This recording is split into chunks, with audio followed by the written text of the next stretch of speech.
Victor Wembanyama could easily be the number one pick in fantasy basketball. Should he be? We're going to talk about it. Michael Bolton. Thanks, Josh. It's Michael Bolton here, and it's time for another episode of the Locked On Fantasy Basketball Podcast. Let's get to it. Let's get to it, indeed. You are Locked On Fantasy, your daily NBA fantasy podcast. Part of the Locked On Podcast Network, your team every day. Skibbity, Locked On Fantasy Basketball, Ohio edition. I'm Josh Lloyd, Giga Chad, fantasy analyst at basketballmonster.com, cooking your league mates like NPCs. FanDuel time. Drop $5, cook a dub, and bang. 300 bonus bets spawn like a Minecraft chest. Don't do it? Well, you're bench, little bro.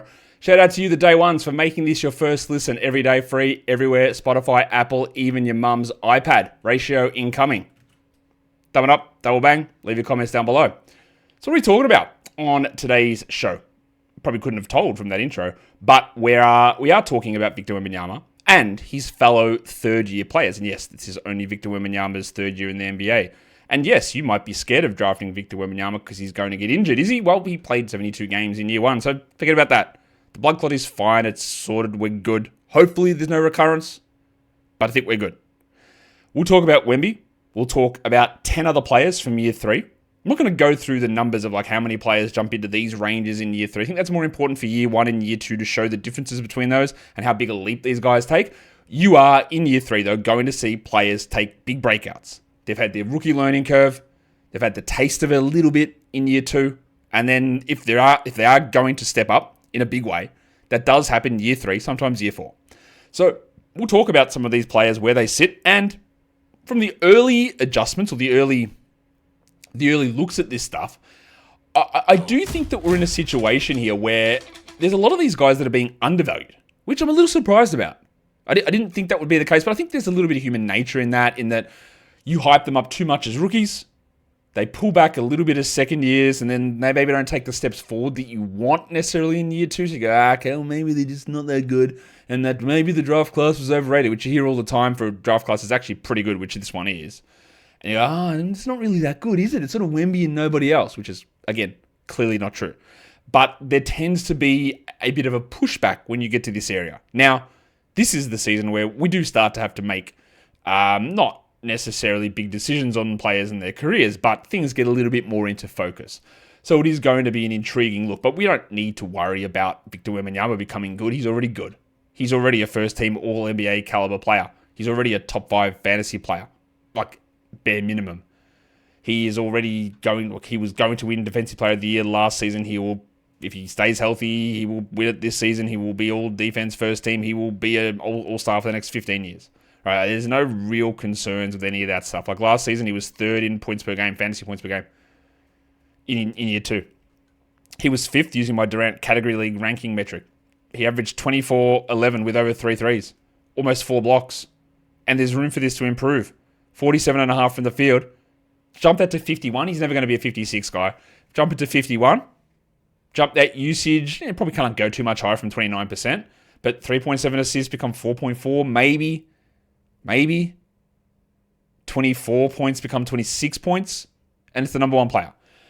His ADP is currently 3. We've got, it depends on where you're looking, but it's 3 on Yahoo, it's 3 on Fantrax. You're going to have Jokic at 1, and I've already said many times that Jokic is going to regress this season. You may not want to believe it or not, but he will. It doesn't mean that he shouldn't go at number 1. I'm not saying that. I'm not saying he's going to be bad, but he's going to step back a little bit from where he was. And you'll see Luka go at 2, or Shea go at 2, or sometimes Giannis goes at 2. If you want to take Wemby at 1, go for it. At 2, fine. If you want to take him at 3, fine. Under no circumstance, I don't think should Wembanyama slip past pick 3. But you might find some leagues where you get a little bit lucky in that type of a situation. He was awesome last season. I don't know what really more there is to say about Wembanyama. I know people are going to agonize over the decision. What do I do at pick 1? Is it Wemby? Is it Jokic? I'll continue to say this. I don't think it matters. And I know you say, well, it actually mattered last season because Wemby got a blood clot. Well, good luck to you. If you sat there in your draft room and said, I'm going to avoid Victor Wembanyama because there's probably going to be a blood clot that limits him to 46 games. Well, number one, you're lying if you said you thought that. But number two, it just doesn't happen, man. Like, it's just not one of those things. And if the player you pick at number 1 ends up the season as number 3 or number 2, it actually doesn't matter that much. It doesn't make or break your season. It really doesn't. Again, I actually don't have Victor ranked number 1 this season. I've got him at 3. Because again, there's a way that Z scores for category leagues do overinflate some of the value of these low volume categories like blocks, creating 1 in 10 billion occurrences that happen every year. So that suppresses it a little bit, but who cares? He's at 3. Take him at 2, take him at 1. I don't think it matters. Honestly, I think if you're wasting your energy debating, I've got to pick 1, man, it's really tough. It's not. It's not. You've been gifted a gift there. Take one of the great players and be happy with it, and then let's work out where you can have success around the margins. I want to talk about Amen Thompson because a player that there's a few of these guys actually this season where heading into the year, I thought that we'd have just way too much hype on Amen Thompson. Josh Giddey is one of those guys. Denny Abdia, another one of those guys. So we'd have way too much hype on these players. But when I come in and I do my projections on Amen, I'm actually higher on him than other people are, and I didn't expect that. Amen was great last season. There is no doubt about that. He played 32 minutes for the season. Reminder though, he only started 42 games and he played 27 off the bench where he played 27 minutes a night. I would expect that he starts every game that he plays this season, Amen Thompson, so that 32 minutes is pushing up. 35 maybe? Probably. Yahoo's got him ADP 32, Fantrax 27. Honestly, I think you can go as high as 15. I know you'll say that's crazy, but this is what I've got him projected at. 17 points, 8.5 rebounds, 5.5 assists, 1.6 steals, 1.4 blocks, 56 and 65. Is that unreasonable? I guess you could say, well, instead of 8.5 rebounds, he gets 8. Okay, fine. That's like, I get that. That's possible.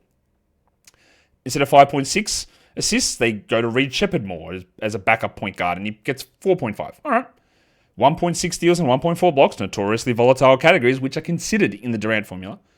Maybe they go to 1.3 each. Okay. But, like, that all feels almost worst case scenario. So, yeah, I actually, again, I look at it and go, well, maybe I shouldn't be this high on him. But I don't really see why I shouldn't be. I don't have him projected at over 20 usage. I've got him playing 35 minutes as a permanent starter. I don't have him averaging even 18 points a game. I don't even have him shooting his 3-point as well. I think that he's fine here. And I just didn't expect it to be, I guess, a little bit of a controversial take at this stage. Also, I don't like Brandon Miller as a player. I don't think that he was deserving of the number 2 pick. I don't think he's lived up to that number. I think he's been, like, totally reasonable. But, again, coming into year 3, I am somehow higher on him than others. And when I draft him, it seems to elicit a response. He was, on a per-game basis, 64th in points leagues last season. For category leagues, 28. 27 games played only, I know that, but he played 34 minutes a night. I don't think the big Areola Concanipple is coming in and taking usage away from Brandon Miller, who had just 27.5 usage, not a sky-high number. His ADP is 54, Fantrax at 66. Honestly, I wouldn't take him here, but he could go in the 3rd round. In the 4th round, I'm okay with that. And yes, that is the Hornets. So I'd probably bump him down a round because of that, because of the risk of tanking. But also, I'm not sure that he would be a guy that necessarily just sits out bunches of games. I don't think that's going to be... The Hornets, as much as we might decry how bad they are, they're not jazzing it up as much as what, some teams maybe that are based in Utah do. They don't really like that. Miller shot 1 million threes. That impacted his percentages, but surely there's only one way for that to go, and that's up. 40% from the field. All right. Not like he's fueling it by gigantic rebounds or out of control assists because LaMelo was out. Or big steals. None of that happened. 21 points a game is all he averaged. I think he does more. I think he's going to be, again, if you're getting him at 60, 66 there on Fantrax, to me that's an immense value pick. And yeah, maybe he doesn't play enough games. Possible. But feeling like there's a bit of value in old Brandon Miller at this point. Today's episode is brought to you by FanDuel Sportsbook. The NFL season is almost here. In fact, I think it's tomorrow that it starts. And FanDuel is making sure that you're ready for kickoff with a can't-miss offer. New customers can bet just $5. And if your bet wins, you get $300 in bonus bets to use right across the app. It's easy to use the app. It's fun to use the app. There's daily promotions they offer as well, plus the bonus bets here are great. Get ready for all your Week 1 NFL action. You can do the futures there as well. NBA futures and win totals are also available. Parlay some of your big takes for player props as well over on FanDuel. It's quick and it's easy, and it's so much fun to do. So if you're ready to play, download the FanDuel app now by visiting FanDuel.com to get started. That is FanDuel.com to place your first $5 bet, and don't forget to gamble responsibly. All right, we're talking about players in year 3 in the NBA. So we've done Wembanyama, we've talked Amen Thompson, we've talked Brandon Miller. 3 players out of the top 4 of that draft class. They're the 3 guys that I think are going to be the top 4 players overall for fantasy this season. I'm going to take the 5th player in that draft now and have a look at another guy that I think is somehow underrated, and that is Ausar Thompson. And again, I thought that my take on Ausar Thompson, where JB Bickerstaff was lying his ass off last season regarding minutes restrictions, I'd be a little bit more conservative about where the playing time sits. I thought that would place me behind where people are in Ausar. But no, it's not apparently. I'm ahead of others on that as well. Ausar Thompson could very well start next to Ivy, next to Harris. He might not. They might start Duncan Robinson. They might do something completely weird because they hate his shooting. It's possible. But he only played 23 minutes last season, Ausar Thompson. Again, some of it was a legit minutes restriction. The second half of the season was JB Bickerstaff. I think that has to rise. His ADP is 98, 96 on Fantrax. To me, it is way more likely he's a top 50 player than he is outside the top 90. Now, I'm not saying we're taking him in the top 50. Don't do that. But if you wanted to get him in the 60s or 70s, especially in the 70s, I enjoy that. I enjoyed it a lot. I think there's a lot of value in that. Again, don't fall into the trap of thinking that, well, he's just like Amen. That's not true. They're not the same player. But he can be a guy that gets as many defensive stats. He can be a player. He probably gets more steals, to be honest. He probably won't play as many minutes. He's not going to be as good as Amen Thompson, I don't think. But again, and your cards on the table. I was incredibly high on Amen Thompson. In the draft, I had him at number 3. I was incredibly high on Ausar Thompson. I think I had him at number 4 or 5, which was higher than a lot of people at that time. And obviously, I would take him in number 2 in a redraft in this league. All right, so in saying that, I've always loved their games. I've always loved their fantasy games. And I think we're going to see it sort of unlocked and unleashed a little bit for this upcoming season. The next guy I want to take a look at is a third-year player in Portland. Is it the other guy that makes up the top 5? It's not, actually. It's a second-round pick. It's Toumani Camara. Because I don't really know where we're at with Scoot Henderson. We are going to talk about Scoot, don't worry. Because I know it seems obvious. Well, no, that's not true. I know it's the common thought that trading away Anthony Simons means that Scoot necessarily starts, and I'm not sure that's true. But what I do know is they're going to start Toumani Camara. I'm very confident in that. He was 101st last season, 120th in points leagues. Now, when I'm talking about Camara here, remember, he is a much stronger player for category leagues. He was able to ramp up some of his usage towards the end of last season, hitting 18% across the final month of the year. He shot the ball well from 3. I'm not 100% convinced of him being a 38% three-point shooter, but 33 minutes a night I'm very confident with, and I do think we're going to see a pretty sizable usage spike. He was only at 14 usage last season, but over the last month, 17. I think that's a reasonable target for him. His value still comes with steals. He's a solid rebounder. He hits some threes with okay percentages. It's not the most exciting profile, but it's solid enough. And his ADP is at 100. Fantrax at 108. And unlike the other guys, not necessarily Wemby, but I think Amen was too low and Miller was too low and Ausar was too low in terms of ADP, I think Kamara's probably about right. So when you come in and you see him around 100, you go, oh, that seems a little high. I actually think it's about spot on for where Toumani, I think, should be going in these drafts. So I think that's about right.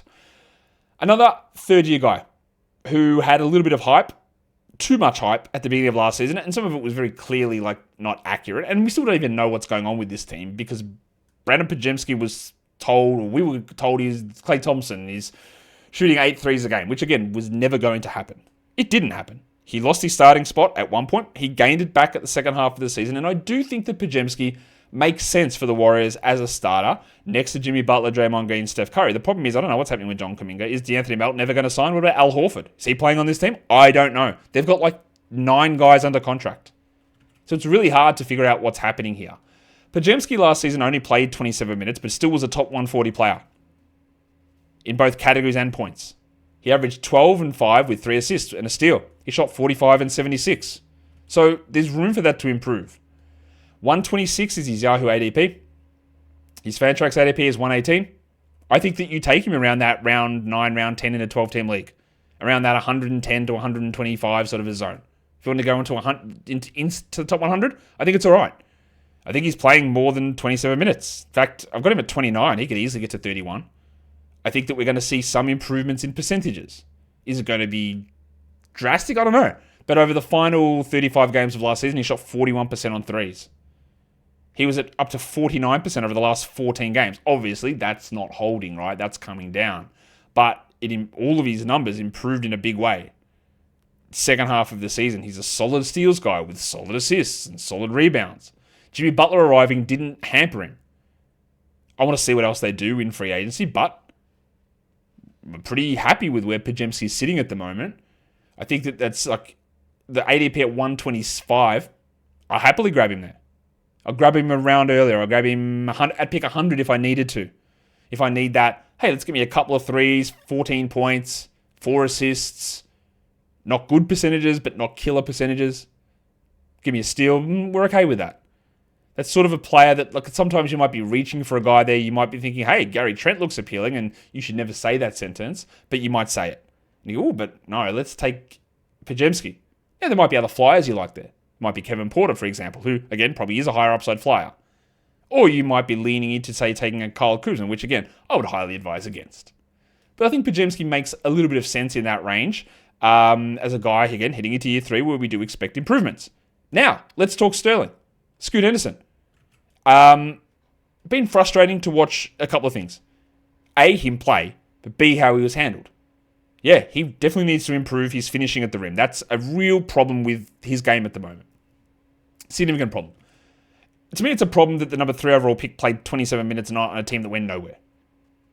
I don't really understand that, and the fact that as the season went on, the minutes kept going down and down and down. Now, you could argue that some of the play from Scoot was poor, and that's true.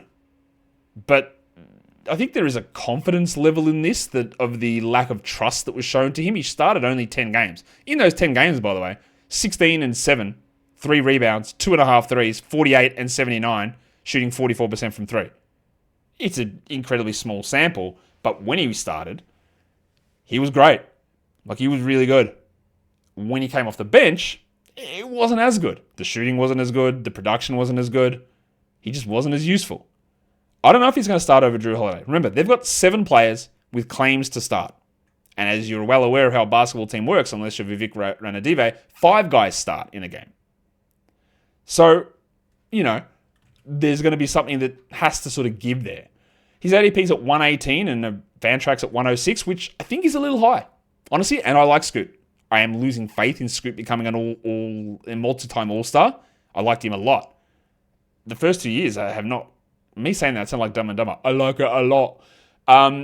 The first 2 years have not been what I wanted them to be, again, for many reasons. And I thought last year was a disappointment on many, many planes. But I do think he's going to do more this season. I've got him at like 32 minutes a night. So I think they're going to bump him up, but I'm not convinced that he starts. And this like 106 ADP is suggesting that he's going to start, and you're expecting sizable percentage improvements, and I'm not sure we should have that level of confidence. It's a part of the draft here, whatever. Like, take the plunge, try Scoot, let's see. I don't mind that. There's not going to be many starting caliber point guards in that area. But if you want to just talk true value, BPA, for example, then I'm not sure that 106 it makes sense. Scarcity, upside, positional, categorical value, sure. All right, that's okay. But feels a little ahead of where it needs to be, I think, at this point. Well, we'll see. A few more guys we're going to get to, of course. And these are all going to be sort of in that flyer type area. I want to go to Washington, unfortunately, to talk about the next 2 guys. Because it is year 3 for Cam Whitmore. And we've just seen nothing from Whitmore. For many reasons. A, his play, but B, the team he was on. Context. It becomes really important. Whitmore was traded for nothing. To the Wizards, they gave up nothing. He's going to get opportunities there. He's 21, 24 usage last season, played 16 minutes. Right? It's hard to look at those numbers and say, well, why would I even consider him? Like, even at the time of me talking here, I don't know that he's going to start. Bub Carrington, Trey Johnson, CJ McCollum, Chris Middleton, Keyonte George, they all will start over him, maybe. I don't know. I don't know. So, is 24 minutes a night for him enough? Can he play 29 as a starter? Will he play 29 as a starter? Do they have room for him as a usage player? Because he's not going to do a huge amount else. He's an okay steals guy. He hits threes, but his percentages aren't great. The volume's going to be interesting. I like taking the flyer on Whitmore. His ADP sits at 153 and 143 Yahoo and Fantrax. Reasonable. Take him in round 12. Take him with your second last pick. But he is a little empty. He flashed steal numbers at Villanova, so that's something to watch. He should hit threes. Usage, especially for points leagues, is going to be really important. So I think that would be interesting. But maybe he's a 21-minute guy, which would be useless for us. But if he's 29, then he beats these numbers easily. The other Wizards guy is Bilal Coulibaly, who started last season, tons of fanfare. Unbelievable. What a breakout. Killing it. Cooking. Dominating. All that stuff, right? We heard that. It was based on, and this is one of the biggest, I don't think I've said this on this show already, one of the bigger poster childs for, yeah, this is going to bite you in the ass. Do not buy into it. Much like Nikola Vucevic's shooting. But this guy was hitting like 90% at the rim. You go, well, look, Bilal's improved his efficiency. Yeah, or it's not going to hold. And it didn't. He shot 42 from the field, 28 from 3, under 75 from the line. 1.3 steals and 0.7 blocks from a small forward is pretty good. 12 points a game in 33 minutes, though, like with 18 usage, that's not exciting. And I just talked about the Wizards and all those guys who could start. I didn't even talk about this guy.